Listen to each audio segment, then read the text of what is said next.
despite we have to see through this media. And I am really glad to begin with this seminar about complex analysis and operator theory. And to begin with, we have a speaker today that I think more of us know very well, that he is Miguel Monsalve. We know him since he was a student.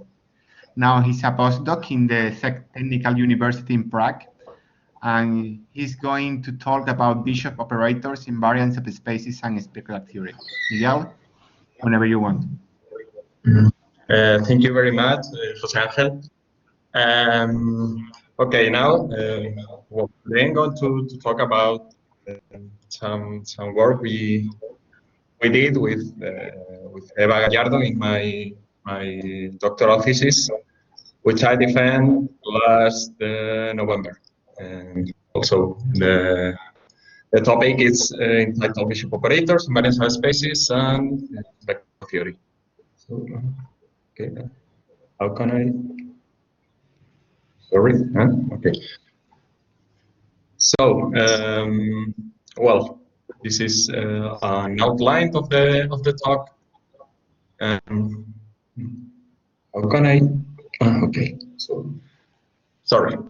This is an outline of the talk. At the beginning, we are going to give some background to understand how these problems arose, and in the from section 2 to the end of the talk, we are going to see our approaches to this problem. So let's begin with the introduction.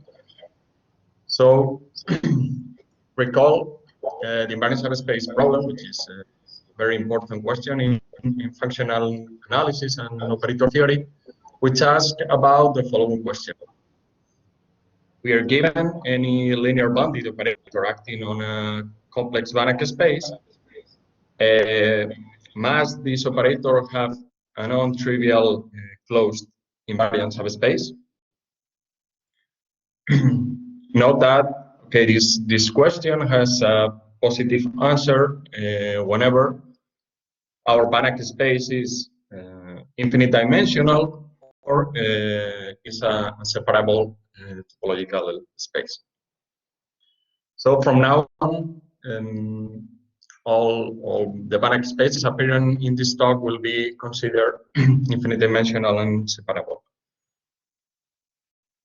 So there are some positive results. One of the strongest one is due to Lomonosov, who proved in 1973 that every operator which commutes with a non-zero compact operator immediately has invariant subspaces. But in the 70s, in the mid-70s, several counterexamples came into scene. The first one is due to Perenflo in the 70s, but well, his publication was delayed for a decade, and in the meantime, Charles Reid was able also to prove the existence of bounded linear operator on little L1, having no non-trivial invariant spaces. So the question which is open nowadays is the following: does every linear bounded operator acting on an infinite dimensional separable reflexive complex Banach space have a non-trivial invariant subspace? Note that in particular the invariant subspace problem remains open in the Hilbert space context. So in the 50s, when the invariant subspace problem was open in its most general form, Red Bishop proposed the following family of operators as potential counterexamples to the invariant subspace problem. Suppose we're given an irrational number, alpha, between 0 and 1, and a p between 1 and infinite, including 1, but the L infinity, because L infinity is not separable. Then the Bishop operator is defined as the weighted translation operator on LP of 0, 1 given by this formula, where these brackets denote the fractional part. Sorry. For our purposes, we're going to consider also L infinity, okay, in this definition. And this is, well, some pictures which shows how are the iterates of this Bishop operator for alpha equal to p over 9 and for this function. So note that we're adding some discontinuities at the translation of alpha modulus 1, okay? So the question is that, okay, this problem we're proposing the 50s as potential counterexample, but up to now, it is not known that if all Bishop operators have or not invariant subspaces. Note that, well, these operators are very simple in some sense because, well, they are the composition of two very well-known, well understood operator, which is the multiplication operator, but the independent variable t, which has plenty of non-trivial invariant subspaces, all of this form, and also the composition operator alpha times to the left, modulo 1. Which, for instance, has the Fourier basis as eigenfunction, each one corresponding to this set of eigenvalues. Nevertheless, the structure of these operators is still largely uncharted. So note that these operators are particular instances of more general families of operator. The first one is the family Bishop type operators, which has a similar definition but changing the weight by an arbitrary L infinite function. And the other family of operators, which encompasses the definition of Bishop operator, is that of weight differential operator, which, well, has a similar definition but on arbitrary non-atomic probability spaces, and well, and replacing this shift by alpha times to the left by, well, an arbitrary probability space isomorphism. Once again, note that these both families of operators, well, are the composition of two operators which, well, are very well known in the sense of the lattice of invariant subspaces.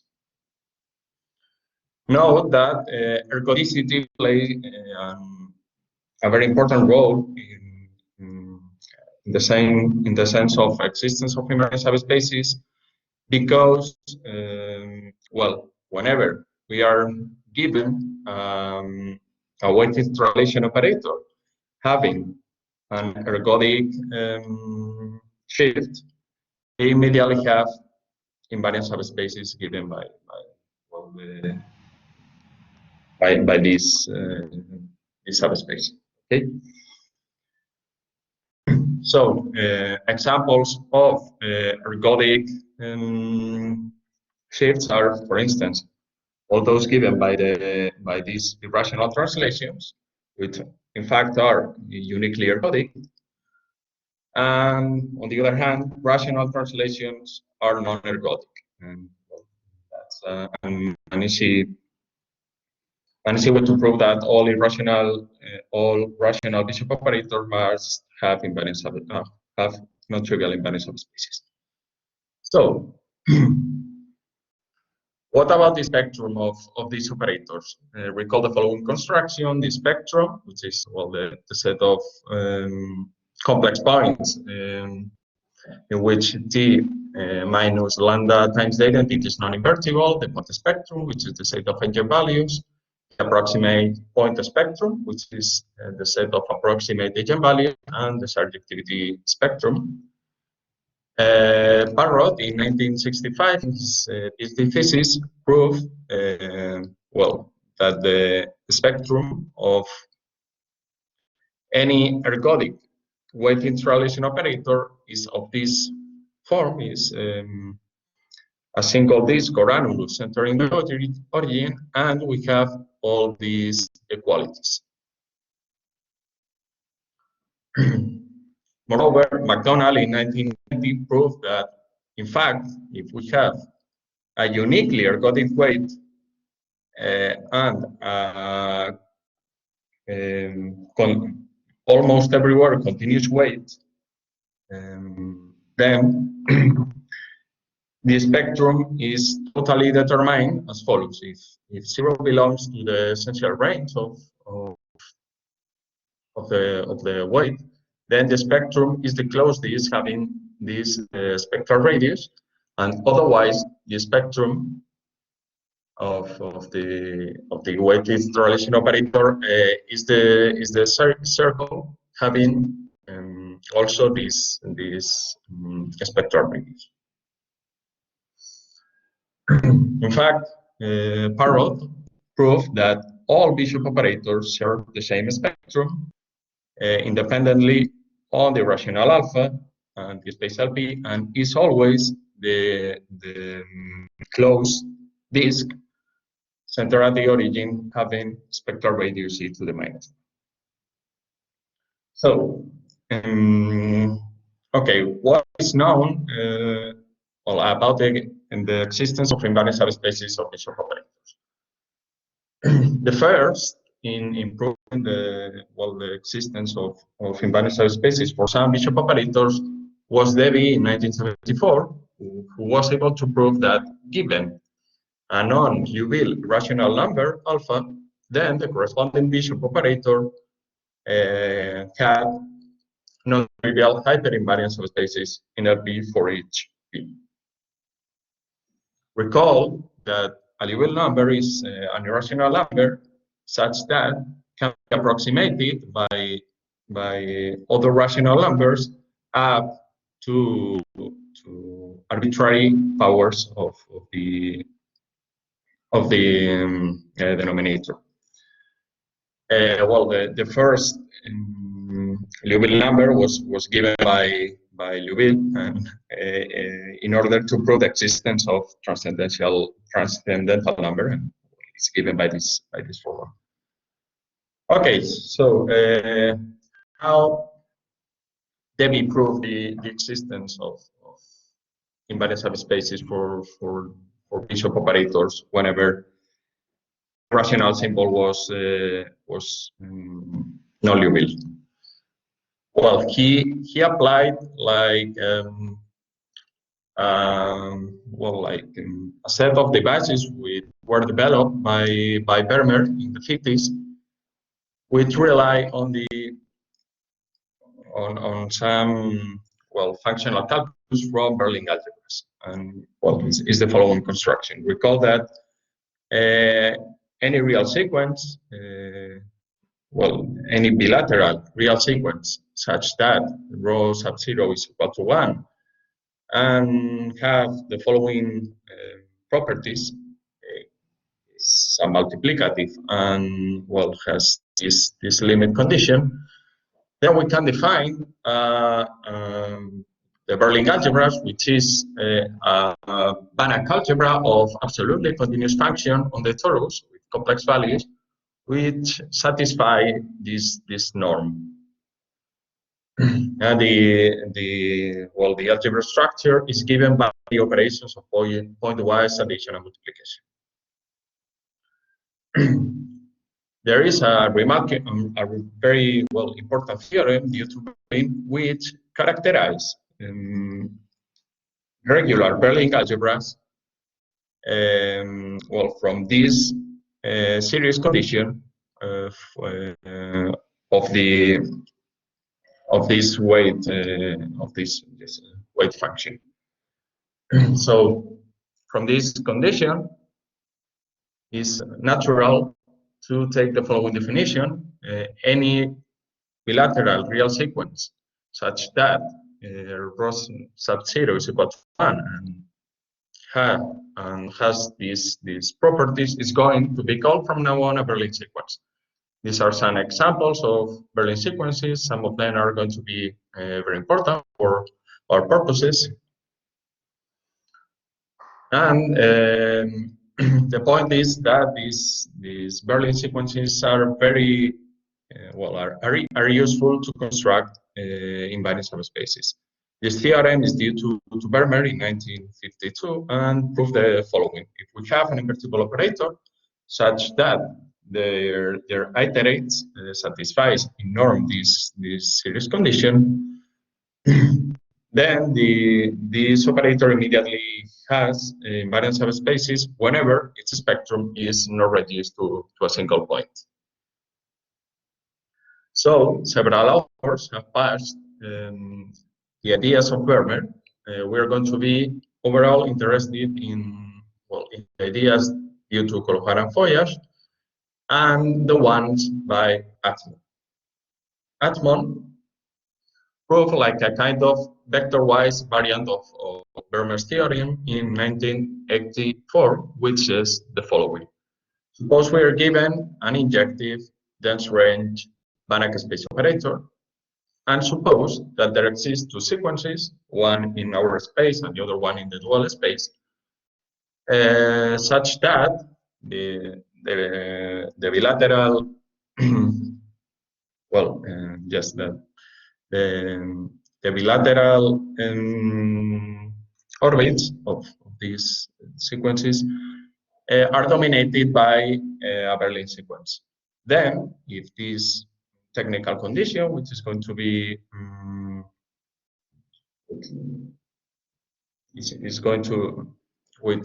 is not important for our purposes, then if this condition is fulfilled, the operator is either a multiple of the identity or it has non-trivial hyperinvariant subspaces. So this theorem of Atmon is the main tool which is used to prove the existence of invariant subspaces for visual operators. So how can we apply this theorem to construct invariant subspaces for visual operators? First, well, we need to pick a visual operator. So we fix an irrational number alpha and p, and from now on we are going to consider T alpha tilde, which is nothing but a scalar multiple of our operator, of our Bishop operator, in order to have the spectrum equal to the closed unit states. Now it is easy to write down the iterates of both the Bishop operator and its adjoint, and are given by this formula. And one can see that the family of real functions given by this formula are going to play a fundamental role in order to understand the iterates of these operators, because in some sense they decode the dynamics of this operator. Well, it is easy to see that estimations on these Ln functions are going to be traduced into estimations on the growth of the norms of the iterates of this C alpha tilde. So now we need to find good candidates for computing these iterates and expect that these iterates can be bounded by some Berlin sequence. To this purpose, we need a pair of functions which kill or ignore each singularity of this family of function Ln. So, for instance, we are going to take the characteristic function of this set given by this condition. So, this is more or less the instructions we need to apply in order to use Atmon theorem for Bishop operators. So first of all, we need to see that the characteristic function of this set gives a non-trivial function, and this is given by the following proposition. Given any rational alpha, the Lebesgue measure of this set is always greater than 1/2. In particular, the characteristic function of alpha cannot vanish identically as an element of LP. So this is like some pictures of how this. Okay, so well, the constructions of these sets are given by all the intersections of these shifts of this function. So, for instance, this is the construction for alpha equal to pi over 9, and for instance, this is the construction for alpha equal to square 2 over 2. Okay, now, in order to estimate the iterates of T alpha over this function, we need the notion of continued fractions. Recall that given any rational between 0 and 1, we can associate to this irrational a unit continuous fraction, which is given by this formula. And if we truncate this continued fraction in each partial quotient, we obtain that sequence of convergence, which is in some sense the optimal rational approximates to the rational C.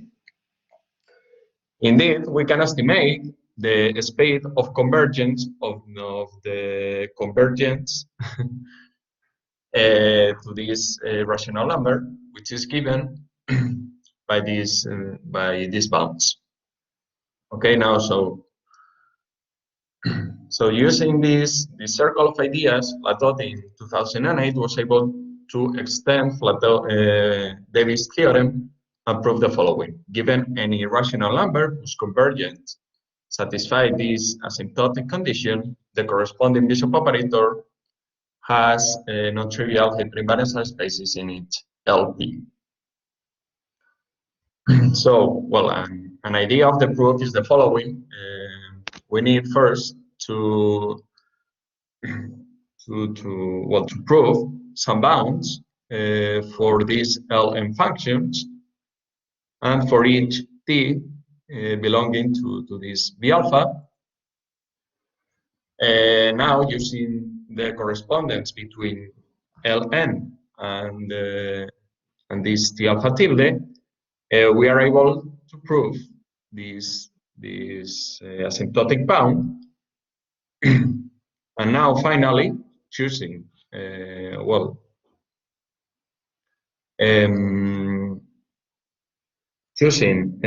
wisely some convergence and applying the condition given by Plateau in his statement, we are able to find a Berlin sequence which majorizes the iterates of this operator.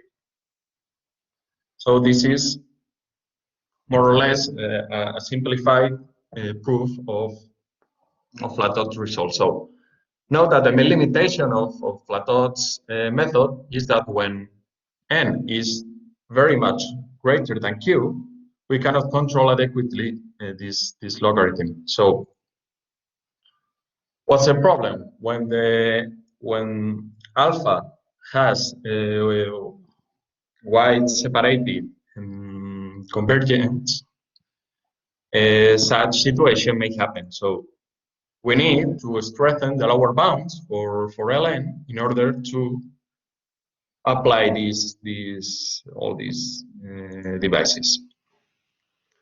So in order to do that, we had to prove the following proposition with Fernando Chamizo and Adrián Ubis, and Seba Gallardo also, my advisor, and which says that if we are given two consecutive convergence of our irrational number, and if we take any n, which is lower than q to the 3 halves, then we have this bound. Note that we are not having anymore this kind of logarithm, and we have won this log of q here. So with this proposition, we were able to strengthen Flatot's result by weakening his condition on alpha.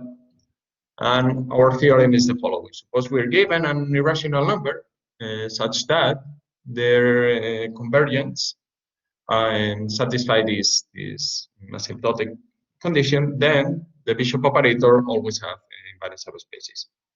Now, well, the idea is quite similar, but we need to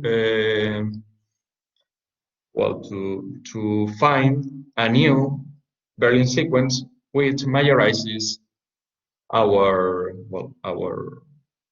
bound. So well, this is like a summary of the main ideas in the proof. So once we have shown this extension of Flatot's result, some questions are in order. The first one is how big is our set of irrational numbers for which the corresponding Bishop operators have invariant subspaces in comparison to the one by Flatot or Davy. Recall the following theorem of Zhernik and Veskovich, which says that the Liouville numbers always form a Hausdorff, a set of Hausdorff dimension 0.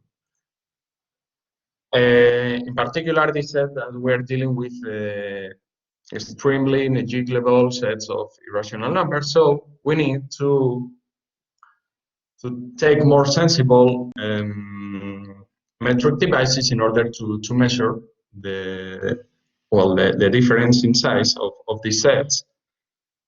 And to that end, we're going to pick this dimension function, which are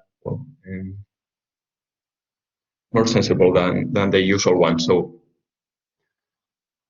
considering this family of dimension function, one can see that the sets of exceptions in Davis Flatots and our approach have the following Hausdorff dimension. Okay.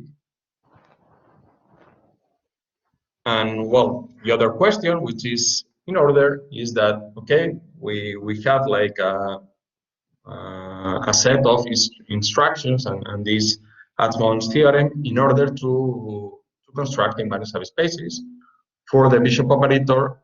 And okay, this can be extended more, or there is a point in which we cannot apply this circle of ideas anymore.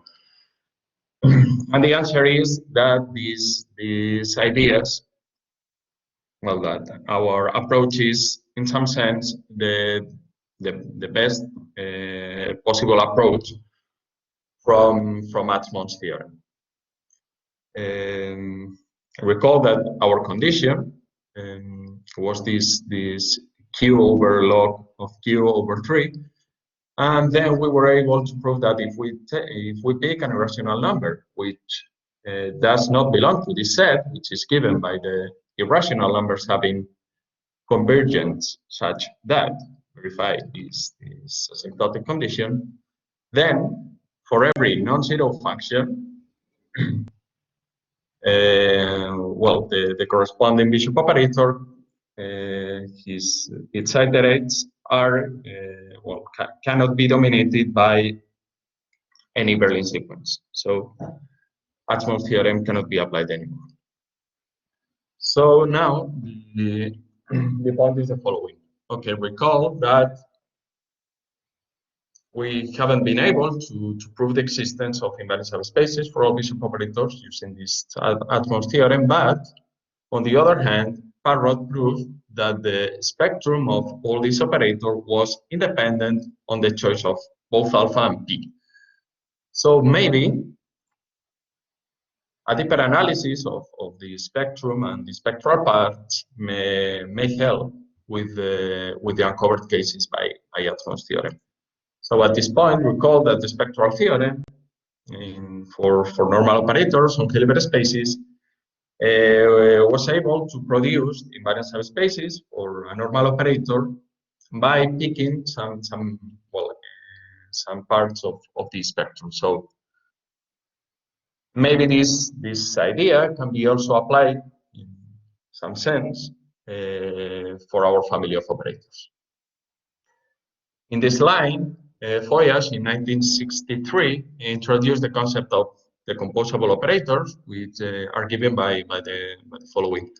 An operator is said to be decomposable if every finite open cover splits the spectrum in the following sense, that there exist closed invariant subspaces such that the spectrum of T restricted to these invariant subspaces are all included in this open covering. So suppose we're given U sub 1 and U 2, then the spectrum of the operator splits. So in order to analyze this property, it may be seen that the crucial analytic tool is the concept of local spectrum and local spectral theory. In order to understand this concept, we need to introduce the following. Suppose we are given an operator and recall that the local resolvent function is always analytic for any x, for any vector x, and satisfies this functional equation. So the question is the following. May there exist some points inside the spectrum for which there exists an analytic function on an open neighborhood satisfying this, the same functional equation? The answer is yes, and this is the key idea in order to define the local spectrum, which is the set of lambdas in the complex plane for which is the complement of the set of points lambda for which there exists this kind of local resolvent functions. So the local spectrum always have the following properties: is a compact subset of this spectrum, and the local spectrum of 0 is always the empty set, and it also satisfies this linear the local spectrum of linear combination. It's included in the union of the previous vectors. So, having these properties in mind, one can define the local spectral manifold of an operator T and for any omega in the complex plane as the set of vectors in X having local spectrum inside omega. One can see that these local spectral manifolds are always hyperinvariant, but they may be not non-closed, even when this omega is a closed set. At this regard, one can define Danforth's property as follows. An operator is said to satisfy Danforth's property whenever all the local spectral manifolds associated to closed set are all norm closed. Moreover, there are more general local spectral properties. Two of them, which are quite remarkable, are property beta, which, as Albrecht and Schmeyer proved in 1997, are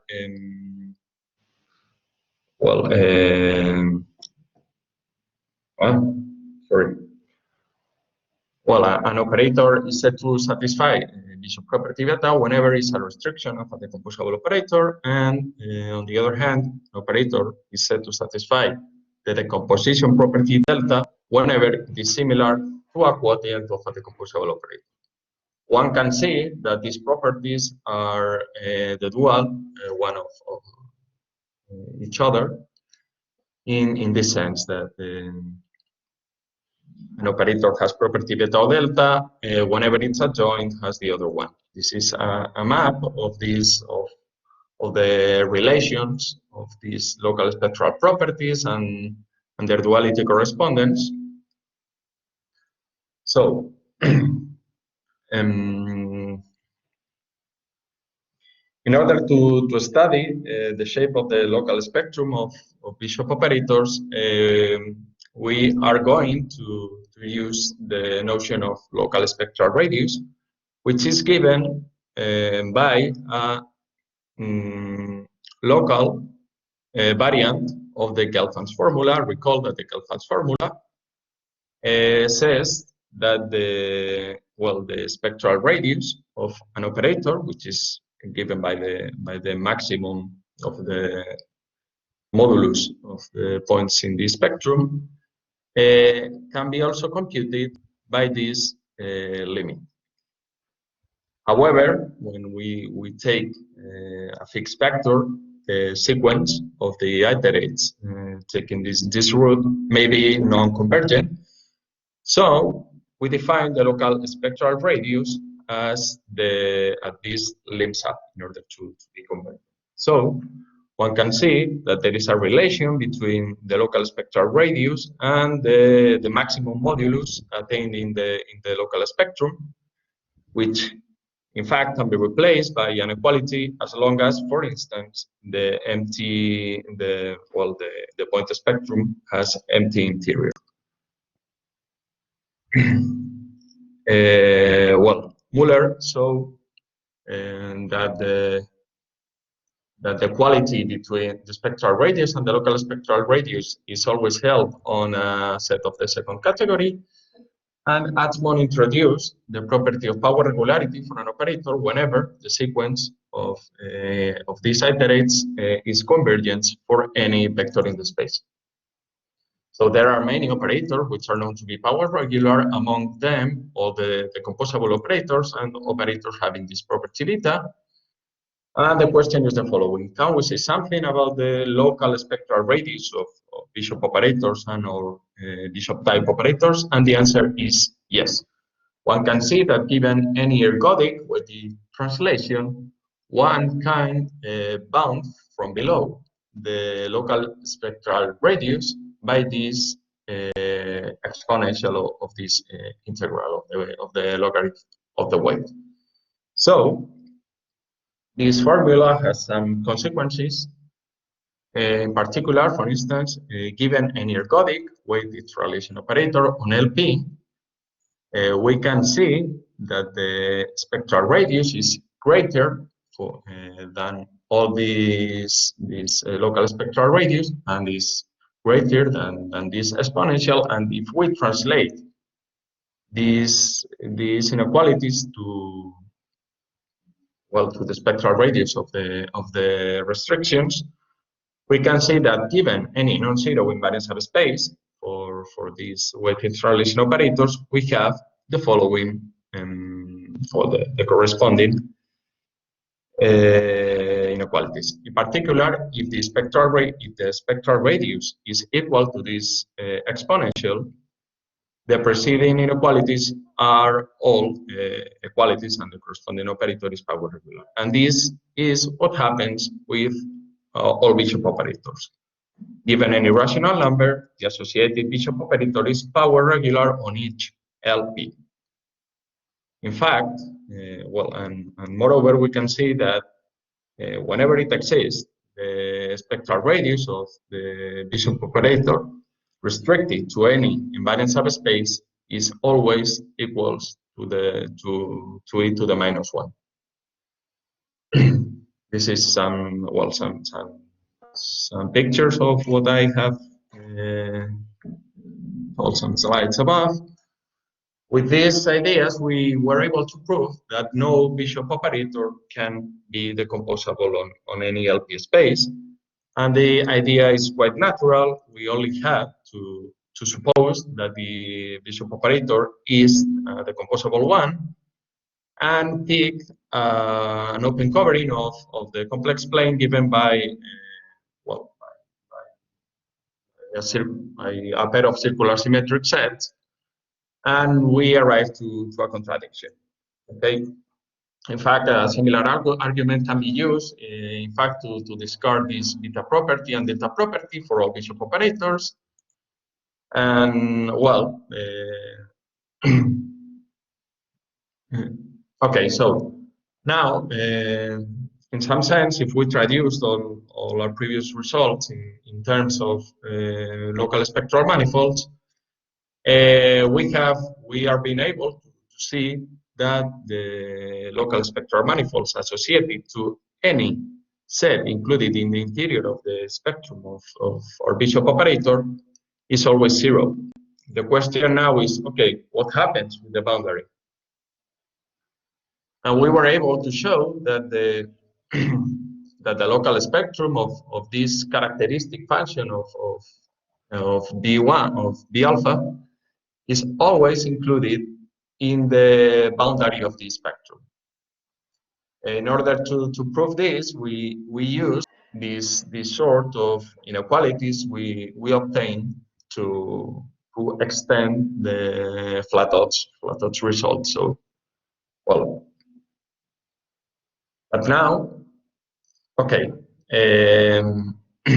note that for every irrational number, we have proved that the local spectral manifold associated to the boundary of the spectrum is never 0, but it cannot be the whole space. So if we are able to prove that this local spectral manifold is not dense, then we would have solved the invariant subspace problem for bishop operators. So the question now is okay. The problem is that we were able also to show that these local spectral manifolds are always norm dense. And in particular, this implies that no bishop operator can enjoy this downforce property. So in sum, we were able to characterize all the local spectral properties for every bishop operator. And well, as a summary, we show that they are never decomposable, but even they cannot satisfy this downforce property, property beta, nor property delta.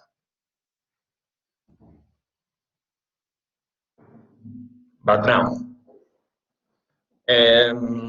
well, the idea is the following. There is a reinterpretation of Colojara-Foyas of Vermeer's theorem that says that whenever an operator satisfies Vermeer's theorem, it is automatically decomposable. And on the other hand, recall that Atmann's theorem was like a kind of vector-wise variant of Vermeer's theorem. So can Atmann's theorem also imply a sort of spectral decomposition for the operator which fulfills this Atmann's theorem? And the answer is yes. And well, with Eva Gallardo, we were able to prove this theorem.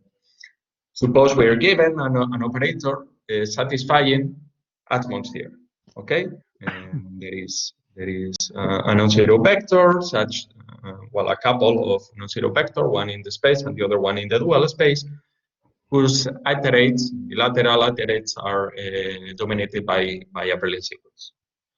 Then, if the union of the local spectrum is not a singleton, any open set satisfying these conditions, and the associated local spectral manifold cannot be 0, but also cannot be dense. So in particular, T has a non-trivial closed hyperinvariant subspace. So as we will see this, this is a spectral version in some sense, or local spectral-based version of Atmann's theorem. So, okay, we attack this question from a general perspective. Recall that given a Banach algebra, the Gelfand spectrum is given by the non-zero multiplicative functional, and we can define for every A its corresponding Gelfand transfer, which is given by this formula. And over this Gelfand spectrum, we can consider two topologies. The first one is the Gelfand topology, which makes all these Gelfand transform continuous. And the other one, which is coarser or equal than the Gelfand topology, is named the Hull-Kerner topology. And this topology is constructed via the specification of its closed sets, which is given by the following construction. Given any subset of the Gelfand spectrum, his Hull-Kerner closure is defined by this formula, where the kernel and the Hull are given by this condition. So, why is this topology useful? Because in some sense, they characterize the existence of partitions of unity, and in fact, they are used to define the notion of regular Banach algebra, which encompasses the one given for Berlin algebras. So, in order to construct a variant of Atmann's theorem in this general setting, we need the following device. First of all, note that we are going to work also with unbounded operators, and they don't constitute an algebra. So in order to apply a functional calculus argument, we need to perform some modifications.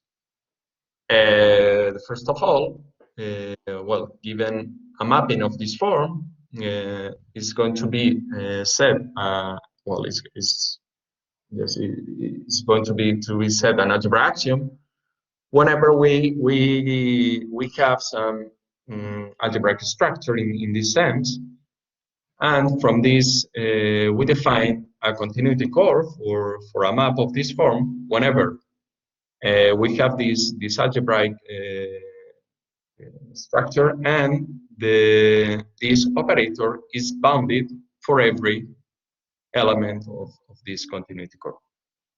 So once we have this definition, we are able to prove the following proposition, which says that given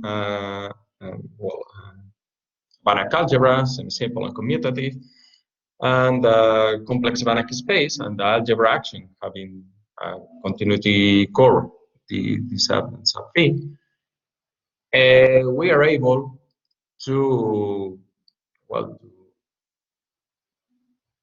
if T is given by the image of an element of this algebra, we are able to find elements, non-trivial elements, inside this linear spectral manifold. Moreover, we are able to prove the following spectral decomposition over this continuity curve. So the point is that whenever this proposition can be applied to both our operator and its adjoint, we manage to construct non-trivial invariant subspaces for B. And as we shall see, this theorem is like a general version of Atmann's theorem. And when we replace these algebras by Berlin algebras, we obtain Atmann's theorem. The construction is the following. We are not going to since I am getting out of time, I am not to stop here too much, but this is like the construction in order to apply our previous theorem to Berlin algebras in order to obtain Atmann's theorem. And of course, our our purpose was to apply these ideas to Bishop operator. So with this new spectral version of Atmos theorem, we were able to characterize those already known invariant subspaces for Bishop operators. And well, in fact, we were able to show that all Bishop operators have infinitely many invariant subspaces. Well, the characterization is the following. Suppose we are given an alpha on our asymptotic condition, and suppose we are given any open set such that meets the boundary of this spectrum, but do not cover it completely, its closure. So then the corresponding local spectral manifold defines a non-trivial but non-dense invariant manifold. Okay. Moreover, we can see that in some sense these Bishop operators verify a sort of decomposability property.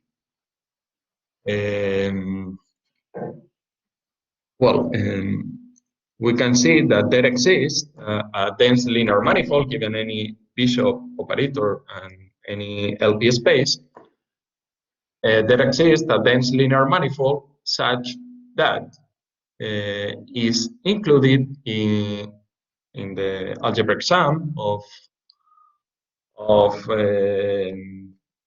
the local spectral manifolds associated to every finite open covering of the spectrum of the operator. So this is a picture describing this is happening when.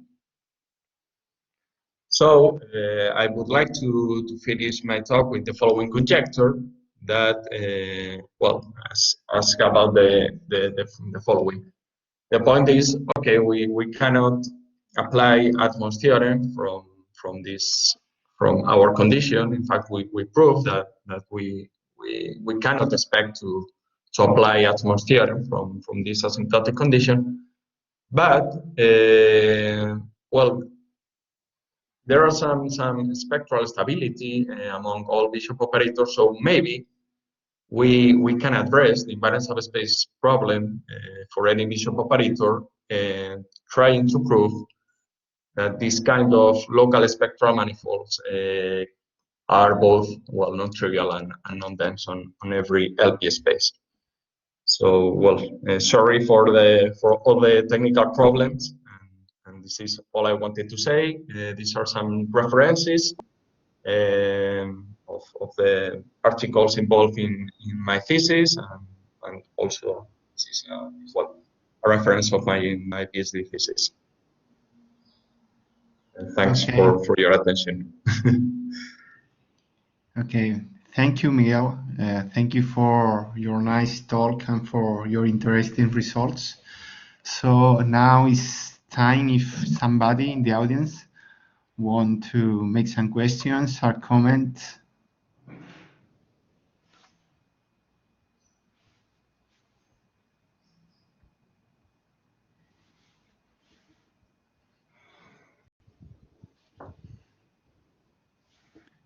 No questions?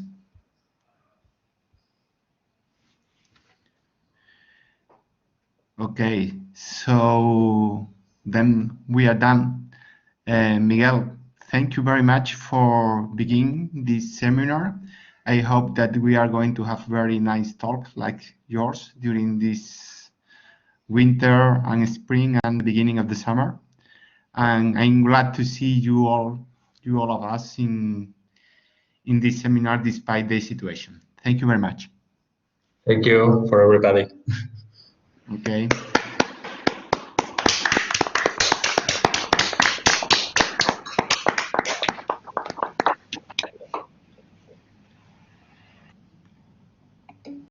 Nice to see you. Nice to see you. Venga, muchas gracias. Nice talk. Thank you very much. Thank you. Thank you For attending.